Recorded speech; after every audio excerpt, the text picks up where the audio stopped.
Hollywood is built on illusions. The stars we adored on screen were not always the people they truly were. They gave us kings, cowboys, lovers, and legends. But when the lights dimmed and the cameras stopped rolling, many of them carried secrets. Secrets the world was never meant to know. The screen brightens. A black and white image of Yul Brynner fades in. The tall, broad-shouldered man with the unmistakable shaved head, piercing eyes, and a presence that could silence any room. He is remembered as a king, the king of Siam in The King and I. He was the pharaoh in the Ten Commandments, the gunslinger in Westworld. To audiences, he was untouchable, almost mythic. But even kings have shadows. And Yul Brynner's shadow was filled with whispers. Rumors swirled around him, never confirmed, never denied. Stories that before his death, he carried with him a truth he could not share. A truth about the men he loved, quietly, secretly, away from the public eye. 6 names. 6 stars who, like Brynner, lived behind masks created by Hollywood itself. They were powerful men, fragile men, tragic men, and every one of them shared the same secret. The voice slows, letting the words sink in. 6 men, 6 Hollywood stars. Each of them etched into cinema history. Each of them hiding the same forbidden truth. And if the rumors are to be believed, Yul Brynner loved them all. Clips of Hollywood's golden age roll across the screen. The glittering lights of studio premieres, the flashbulbs of photographers, smiling actors walking hand in hand with women chosen for them by studio executives. But behind every staged kiss, every rehearsed smile was fear. Fear of discovery. Fear of exposure. Fear of losing everything. In this world of strict contracts and rigid expectations, men who loved men had no place in the spotlight. They could be adored by millions of women, but they could not risk showing affection to each other. Careers were built on lies, images crafted by publicists, gossip columnists, and studios desperate to protect their investments. And in this world, Yul Brynner carried his own secret loves. The piano note deepens into a haunting score. These 6 men weren't just actors. They were icons. Leading men whose faces filled billboards, whose names carried box office power, whose bodies symbolized masculinity itself. But in the stillness of the night, away from the camera's gaze, they found each other. They found Yul Brynner. And he found them. The screen shifts to show Brynner again, this time in motion. His regal stance, his famous stare, his confident movements. The narrator continues. Brynner was more than a star. He was a force of nature. His bald head became a trademark. His voice a thunderous command. He was as exotic as he was mysterious. A man with an accent no one could quite place, and a background filled with stories that blurred the line between truth and legend. And perhaps that was the way he preferred it. For if Hollywood's king revealed his deepest truth, his kingdom might have crumbled. The music rises. Images flash of the 6 men whose names will be revealed. Rock Hudson, Tab Hunter, Anthony Perkins, Montgomery Clift, Farley Granger, Ramon Novarro. Their faces pass quickly across the screen, but without names, only shadows of who they were. These are the names Hollywood whispered about. The men who carried their own secrets, their own battles, their own scars. The men Yul Brynner is said to have loved in silence. The screen fades back to black. The piano softens, almost to a whisper. The narrator lowers his voice. Tonight we step into the shadows of old Hollywood. We will tell the stories of the 6 men tied to Yul Brynner's hidden heart. 6 actors who shaped the silver screen, but whose private lives were shaped by silence. This is not the Hollywood you thought you knew. The year was 1956. America was in love with the silver screen, and no face captured that love more than Rock Hudson. Tall, broad-shouldered, with a square jaw carved out of marble, Hudson embodied what the industry and the public considered the perfect man. He wasn't just an actor. He was the all-American dream come to life. From small-town Illinois to the glittering lights of Hollywood, his rise was the stuff of legend. To the world, Rock Hudson was every woman's fantasy. He was the dependable lover in glossy melodramas, the charming bachelor in breezy comedies, the rugged hero in sprawling epics. He was everything Hollywood wanted its men to be. And yet, beneath the carefully crafted image, there was another Rock Hudson, one who lived in fear, one who lived in shadow, one who could only be himself when the cameras stopped rolling.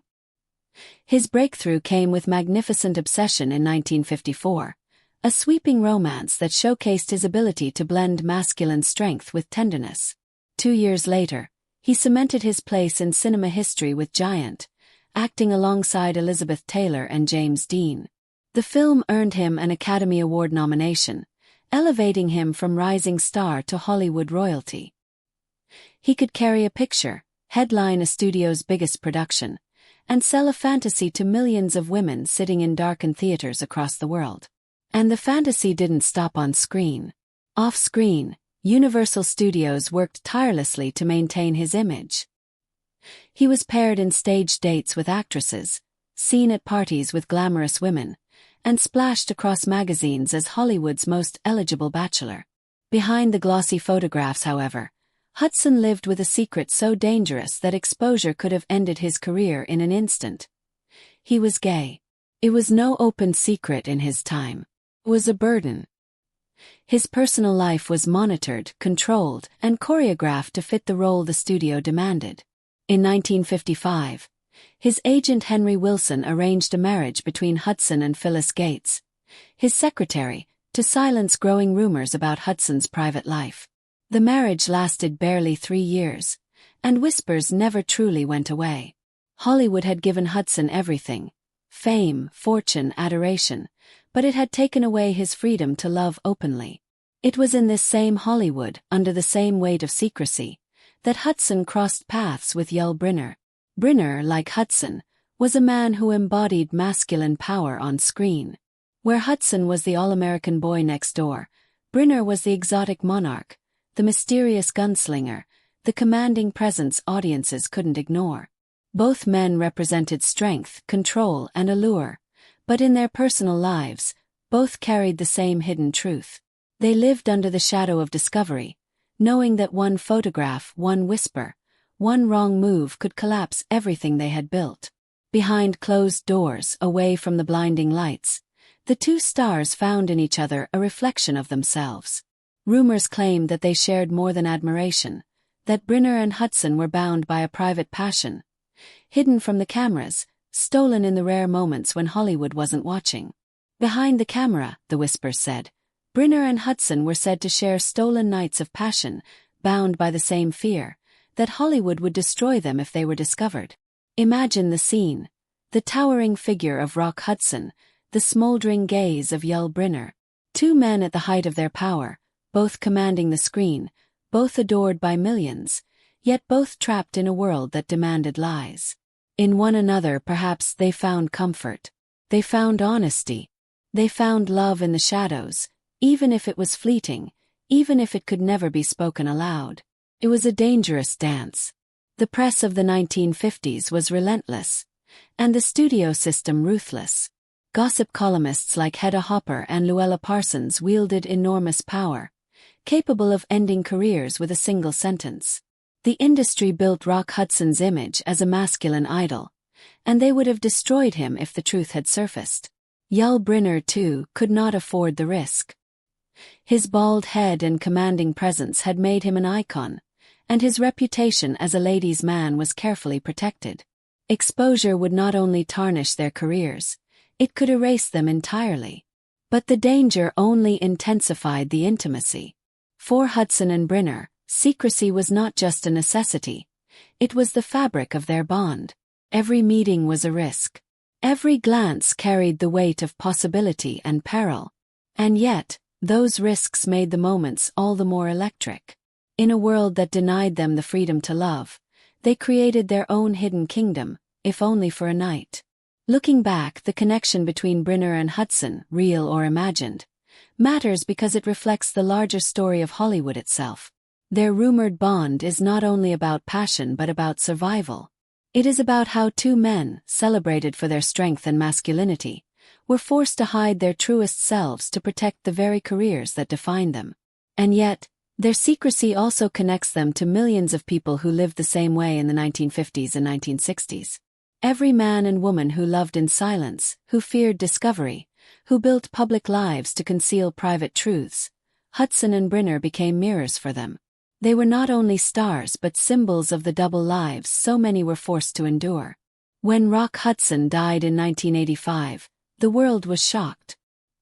He became the first major American celebrity to openly acknowledge having AIDS. His death changed the conversation around the disease, sparking awareness and compassion at a time when fear and ignorance dominated. For many, Hudson's final act, his decision to let the world see the truth, was his most courageous performance. Yul Brynner died the very same year, also of cancer, just months apart from Hudson. Two icons, two kings of Hollywood, gone in the same year, leaving behind legacies shaped by both brilliance and silence. And so, the story of Rock Hudson and Yul Brynner is more than a whispered rumor of secret nights. It is a story of two men who carried the weight of a world that would not accept them, and who, in each other, may have found the honesty denied to them everywhere else. The golden boy of the 1950s had a smile that could melt any heart and a face that seemed sculpted for magazine covers. His name was Tab Hunter. Born Arthur Andrew Kelm in 1931. He was the embodiment of the clean-cut, all-American dream. With his blonde hair, sparkling blue eyes, and athletic build, Tab quickly became the studio system's perfect answer to teenage longing. His rise was meteoric. In the mid-1950s, Hunter was everywhere. He starred in films like Battle Cry in 1955, where his boyish charm and quiet vulnerability struck a chord with audiences. The studios saw in him not just an actor, but a commodity. He was pushed forward as a teen idol, his name and image plastered across posters, magazines, and gossip columns. Hollywood had found its new heartthrob. But Tab Hunter wasn't just a screen star. He was also a singer. In 1957, his single Young Love rocketed to #1 on the Billboard charts. It was a sensation, holding the top spot for 6 weeks and selling over 1 million copies. Suddenly, Hunter wasn't just the boy next door. He was the boy every girl dreamed of dancing with. His voice played on radios across the nation, reinforcing the image of the perfect young man. Yet behind that flawless smile was a carefully orchestrated lie. Tab Hunter was gay, and in 1950s Hollywood, that was the most dangerous secret of all. Studios crafted his public image meticulously. Publicity dates were staged with actresses to feed the press. He was photographed arm in arm with beautiful women, presented as the quintessential bachelor. Behind the curtain, however, his private truth remained untold, hidden under layers of studio control and societal fear. It was in this climate of repression that Yul Brynner entered Tab's orbit. Brynner, older by more than a decade, carried with him a worldly presence. Where Tab was the fresh-faced golden boy, Yul was the seasoned king, exotic and commanding. Brynner's magnetism wasn't just in his voice or his stare. It was in his confidence, in the way he moved through Hollywood as though he was larger than life itself. For a young man like Hunter, Brynner must have seemed both fascinating and dangerous. Rumors painted a picture of secret encounters between the two stars. Away from cameras and the ever-watchful studio eyes, there were whispers of private dinners, quiet conversations, and clandestine rendezvous. Hollywood was a small world, and the circles of fame often overlapped. Brynner, with his sharp gaze, and Hunter, with his innocent charm, represented two ends of the spectrum, the king and the golden boy, united by a common secret. For Hunter, still young and vulnerable, such a connection would have been electrifying but terrifying. The walls of Hollywood were designed to trap him. Publicists and executives monitored every move. One slip, one exposed truth could end everything. For Brynner, older and more experienced, those same walls may have felt like familiar territory, a game he had already learned to play. Together, the two men navigated a dangerous balance, affection hidden beneath the mask of stardom. Decades later, long after the Hollywood machine that controlled him had lost its grip, Tab Hunter finally spoke his truth. In his 2005 autobiography, Tab Hunter Confidential, The Making of a Movie Star. He revealed the pressures he had endured, the lies he had been forced to live, and the reality of his sexuality. His words resonated because they were honest. He had survived an era that demanded silence, and now, at last, he chose to speak. Yul Brynner never had that chance. The King of Hollywood carried his secrets to the grave in 1985. Where Hunter's voice eventually found freedom, Brynner's remained silent. His truths left to the realm of speculation and rumor. That is why the story of Tab Hunter and Yul Brynner matters. One man lived long enough to tell the world who he really was. The other never did. And so, when we imagine their connection, we see not just two stars in the golden age of Hollywood. We see two men trapped in a system that denied them the right to love openly. Their rumored bond becomes more than gossip. It becomes a symbol of what Hollywood demanded from its icons and what it took away from them. The camera lingers on a photo of Tab Hunter, young and smiling. His eyes filled with the innocence of a man who had not yet been allowed to live freely. Then it fades to Yul Brynner, bald and regal, the king who kept his kingdom's secrets. Together, their story is not just about passion. It is about silence, about the masks they were forced to wear, and about the truths we only began to hear decades later. Anthony Perkins was never meant to be ordinary. From the moment he appeared on screen, there was a quiet intensity about him, something that set him apart from the crowd of clean-cut leading men Hollywood loved to promote. His breakout came in 1956 with Friendly Persuasion, a heartfelt drama that earned him an Academy Award nomination for Best Supporting Actor. It was the beginning of a career defined not just by talent, but by mystery. But it was 1960 that sealed Perkins' place in cinematic history.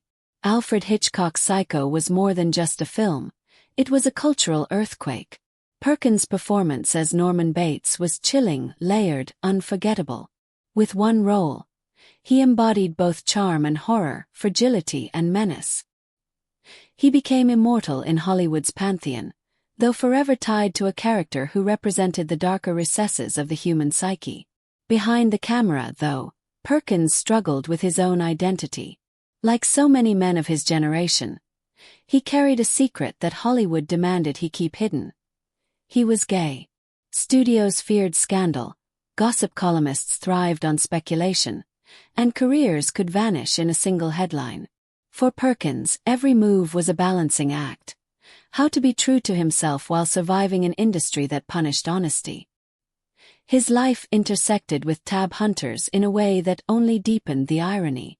Hunter, the golden boy of Hollywood, had been one of his lovers. Together they represented two sides of the same coin, one blonde and sunny, the other dark and introspective. Their relationship was kept in shadows, whispered about in circles that dared not speak too loudly. And it is here that Yul Brynner enters the story once again. Brynner was unlike anyone else. Where Perkins was thin, anxious, and often unsure of himself, Brynner radiated confidence. His commanding presence, his piercing eyes, his exotic charm. He was a man who dominated any room he walked into. For a younger actor like Perkins, caught between desire and fear, Brynner's intensity could have been both terrifying and irresistible. Rumors suggest that Perkins and Brynner may have shared more than just passing glances. They were two men in different positions of power. Brynner was already a king, established, adored, and seemingly untouchable. Perkins, meanwhile, was fragile, navigating fame with trepidation, knowing one wrong move could destroy everything. The imbalance only heightened the magnetism. Perkins, drawn to Brynner's strength.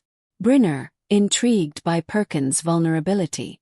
Together, they created a secret connection that Hollywood could never acknowledge. The danger was always present. Perkins was acutely aware of how much he had to lose.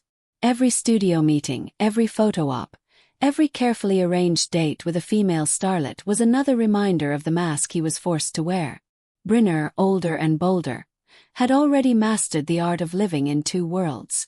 But even for him, exposure would have been catastrophic. And so, if they loved each other, it was in silence, behind closed doors, away from the public eye, away from the cameras that had made them famous. In later years, Perkins attempted to live the life Hollywood expected of him. In 1973, he married photographer and actress Barry Berenson. The marriage lasted until his death, and together they had 2 sons. To the outside world, it looked like the happy ending to a complicated story. But for those who knew him, the shadows never fully disappeared. His fear of exposure, the secrecy that had defined his youth, lingered with him until the very end. And there is a haunting thought. While Tab Hunter eventually found the courage to tell his story, Perkins never did. He died in 1992 of complications related to AIDS, leaving behind a legacy of brilliance on screen and silence off it. His connection to Yul Brynner remains one of those whispered Hollywood tales, unconfirmed, unspoken, but impossible to ignore. Perhaps that is why the idea of Brynner and Perkins together feels so powerful. It represents not just a romance, but a collision of opposites. The king and the dark dreamer, the confident and the insecure, the man who commanded rooms and the man who lived in fear of being truly seen. Their rumored bond is not just about passion, it's about survival. The camera lingers on Perkins' face as Norman Bates, his eyes wide with fear and desire, before cutting to Yul Brynner's regal profile. In those 2 images lies the truth of old Hollywood. Men who gave everything to their craft, but who could never give the world the most honest parts of themselves.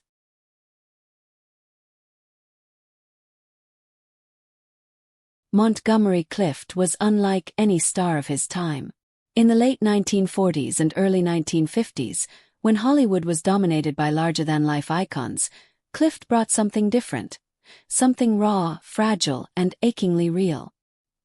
He was one of the first true method actors, diving deep into his characters, drawing from his own pain to create performances that felt almost unbearably intimate.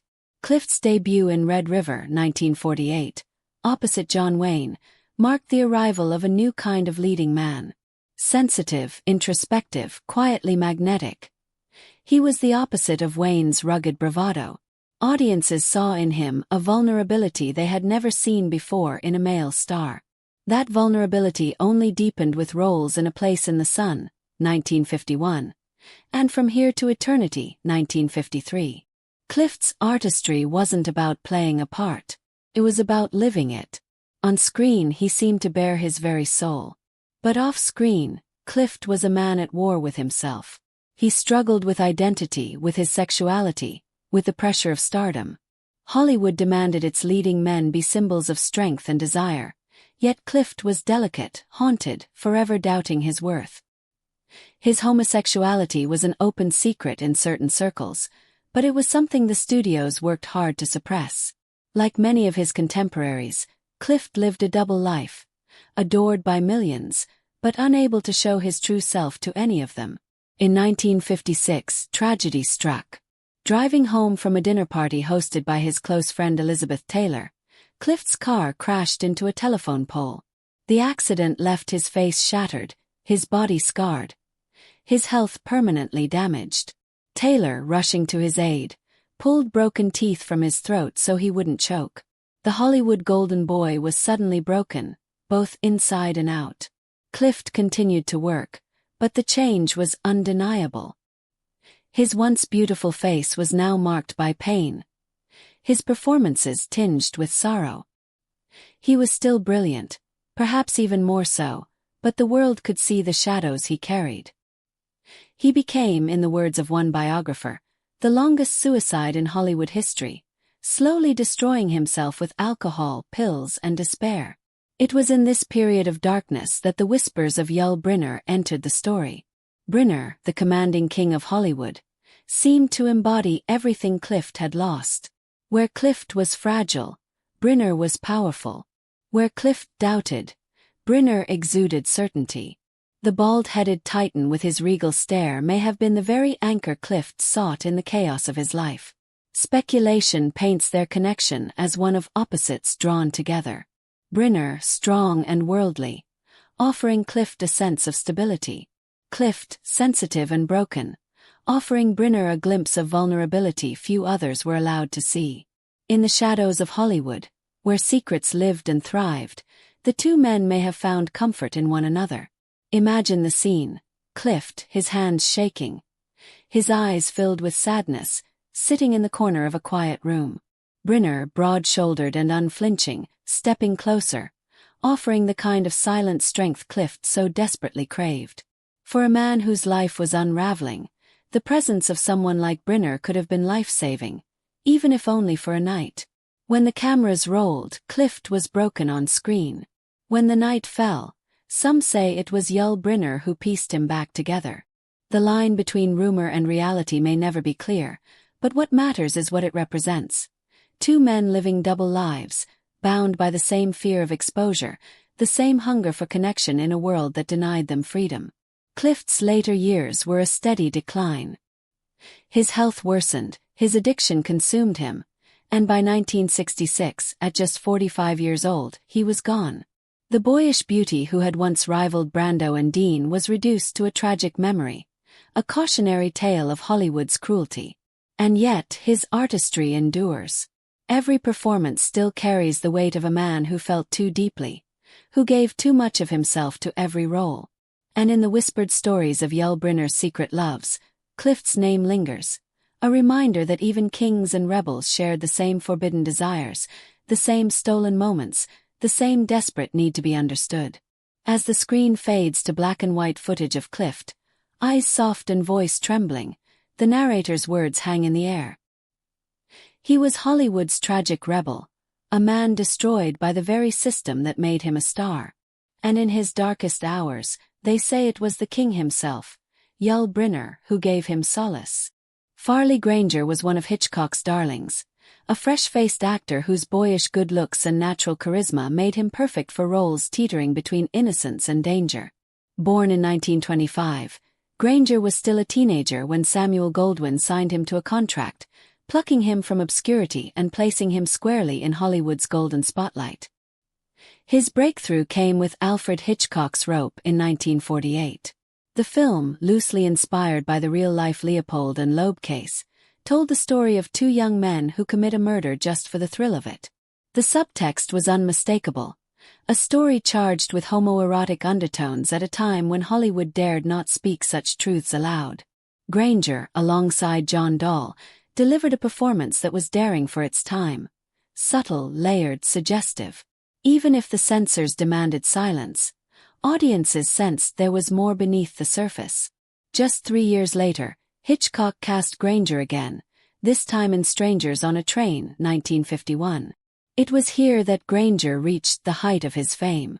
As Guy Haines, the tennis player entangled with Robert Walker's dangerously charming Bruno, Granger became the face of suspense and moral conflict. Once again, the film carried coded themes of forbidden desire, themes that mirrored the secret realities of many Hollywood stars of the era. But what set Farley Granger apart was not just his work on screen, but the life he lived off it.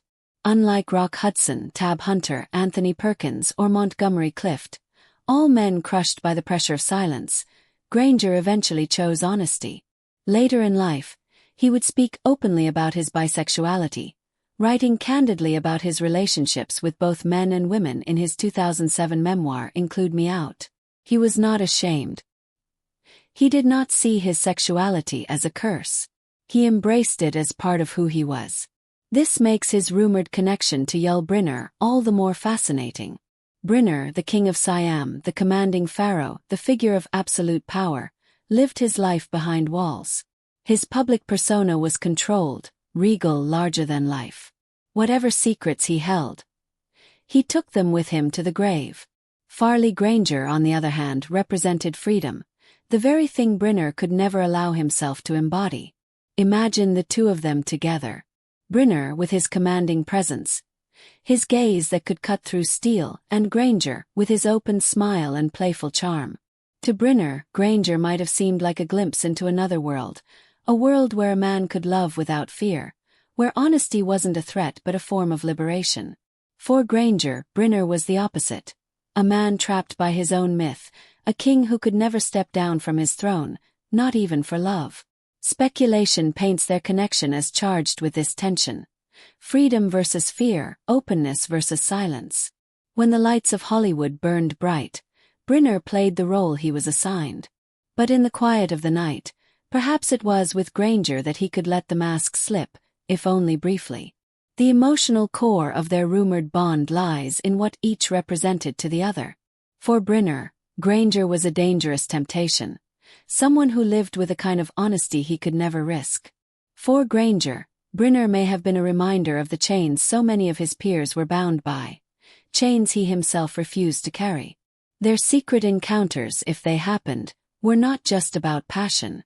They were about possibility.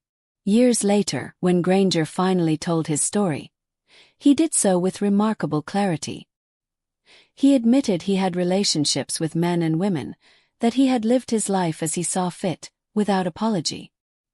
His openness came too late to change the world he had inhabited in the 1950s, but it was still an act of defiance against a system that had destroyed so many. Brynner, by contrast, remained silent. Even as the world began to change, even as others started to reveal their truths, he never allowed his own to surface. And so, when we look back, their rumored connection takes on a symbolic weight. It is more than just the story of two men in the shadows. It becomes a story of what could have been. Farley Granger represents the path not taken, the voice Brynner never found, the freedom he never allowed himself. The camera shows Granger, young and vibrant, laughing on set, his boyish charm evident in every frame. Then it cuts to Brynner, still and regal, his face unreadable, his eyes carrying secrets he never shared. Together, they embody the conflict at the heart of old Hollywood, the struggle between truth and illusion. When Farley Granger looked at Yul Brynner, the narrator whispers, perhaps he saw a man who longed for the freedom he had chosen. And when Brynner looked at Granger, perhaps he saw the man he wished he could be. The screen fades, leaving the audience with a lingering sense of melancholy. One man who spoke his truth, one man who never did. And in the shadows where their worlds overlapped, a bond was forged. Fragile, forbidden, and unforgettable. Before there was Yul Brynner, before there was Rock Hudson or Montgomery Clift, Hollywood had another idol, a man whose beauty and charm captured the silent era like no other. His name was Ramon Novarro. Born José Ramón Gil Samaniego in Mexico in 1899, Novarro was Hollywood's first great Latin lover, the man studios positioned as the successor to Rudolph Valentino after Valentino's untimely death in 1926. Novarro had the looks, the charisma, and the magnetism to rival any star of the silent screen. His breakout role came in 1925 with Ben-Hur, A Tale of the Christ, one of the most ambitious productions of its time. Novarro's performance as Judah Ben-Hur made him an international sensation. Overnight, he became one of the most bankable stars in Hollywood, a symbol of masculinity and exotic appeal. Studios capitalized on his image, placing him in lavish productions and marketing him as the perfect heartthrob. But like so many stars, his reign did not last forever. With the arrival of sound films, Novarro's career began to falter. His accent, once exotic in the silent era, became a liability in the new age of talkies. Roles grew fewer, and his star gradually dimmed. By the 1940s and 1950s, when Hollywood was producing new kings like Yul Brynner, Novarro was a shadow of his former self, remembered more as a relic of the past than a contemporary star. Behind the glamour of his early fame, Novarro carried secrets that mirrored the struggles of the men who would come after him. He was gay, living in an era when such a truth was not only taboo but potentially career-ending. His relationships were discreet, whispered about but never acknowledged in public. Over the years, rumors attached his name to many Hollywood men, whispers of secret encounters, fleeting romances, hidden passion. It is in these whispers that Yul Brynner's name sometimes surfaces. By the 1950s, Brynner was everything Novarro once had been. Commanding, exotic, powerful. The King of Siam had replaced the Latin lover as Hollywood's symbol of masculine allure. And yet, behind the scenes, the two men allegedly shared a private intimacy. If true, their connection was more than physical. It was a mirror of Hollywood's cruel cycle. Novarro, whose star had faded, found himself in the arms of the man who now wore the crown he once held. Brynner, meanwhile, may have seen in Novarro both a reflection of what he risked becoming and a reminder of the price of silence. The contrast between them was striking. Brynner was at the peak of his powers, admired across the world, every move recorded and celebrated. Novarro by then was living quietly, away from the spotlight that had once adored him. And yet, the two men were united by the same weight, the secrecy of love forbidden by Hollywood's rigid rules. Their rumored bond becomes all the more poignant when viewed against Novarro's tragic end. On October 30, 1968, Ramon Novarro was brutally murdered in his North Hollywood home by two brothers he had hired for companionship. The crime was shocking, savage, and humiliatingly public. Newspapers reveled in the scandal, tarnishing his memory with lurid headlines. A man who had once been Hollywood royalty was reduced to a cautionary tale, his life ending not in glory but in violence and shame.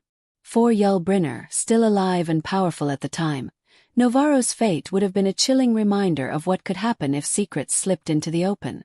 Brynner continued to guard his image until his death in 1985, never allowing the world to see the full truth of his desires. Novarro, by contrast, could not control the narrative. His final chapter was written for him, by men who exploited his vulnerability and by a society that never gave him the dignity he deserved. When the cameras rolled, Novarro was a god. But when the curtain fell, he was only a man forced to hide, to silence his truth until it consumed him. The tragedy of Ramon Novarro is not just that he died violently. It is that his life reflected the cruel hypocrisy of Hollywood. The same system that built him up as an icon of desire destroyed him when that desire strayed from the script. His rumored connection to Yul Brynner reminds us that even those at the top, even kings, lived with the same fear, the same secrecy, the same risk. Novarro's story becomes a haunting mirror.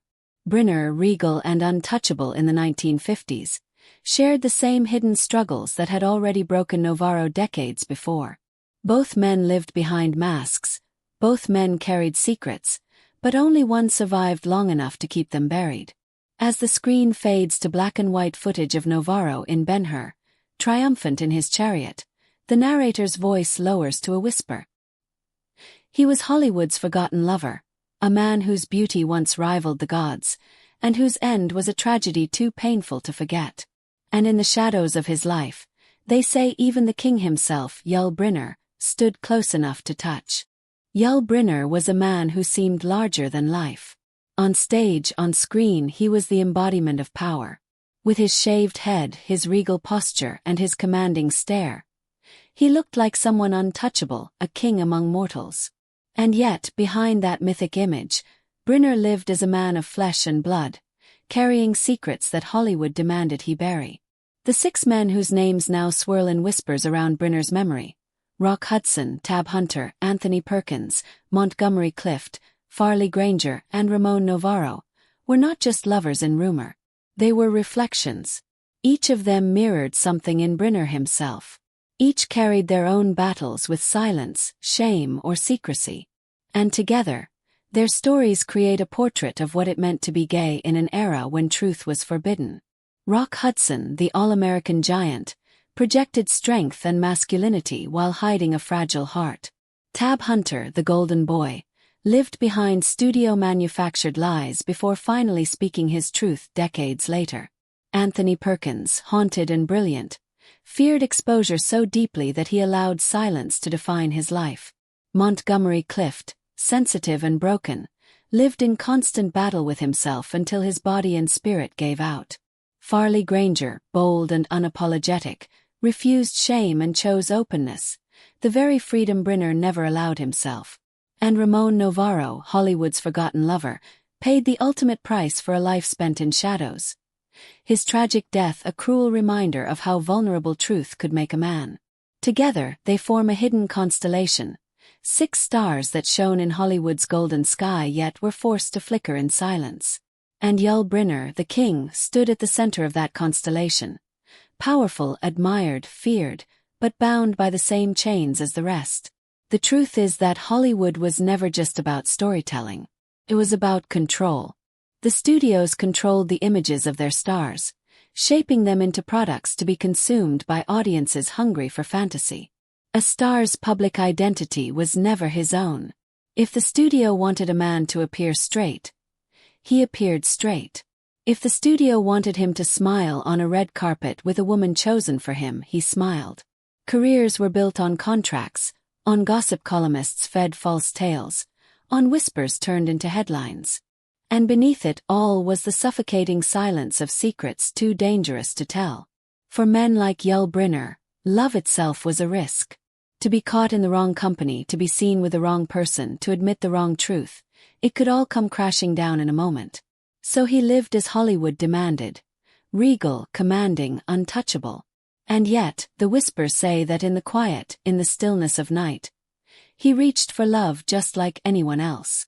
Only his love had to remain hidden, preserved in shadows, spoken only in rumors long after he was gone. That is the true tragedy. These stories are not just about who Yul Brynner may have loved. They are about the cost of secrecy, the price of survival. For Hudson, it was living an entire life without acknowledging his true self until illness forced the world to confront it. For Perkins and Clift, it was the weight of silence that broke them from within. For Novarro, it was the violence of a world that refused to grant him dignity. And even for Granger, who embraced honesty in the end, it was a truth he had to withhold for decades before the world was ready to listen. Brynner's legacy is a reminder that power and vulnerability can live side by side. He was a king on screen, but in the shadows, he was a man navigating the same forbidden desires as his peers. His story, whether remembered in fact or rumor, tells us something bigger than any single affair. It tells us about an era when love itself was treated as a crime.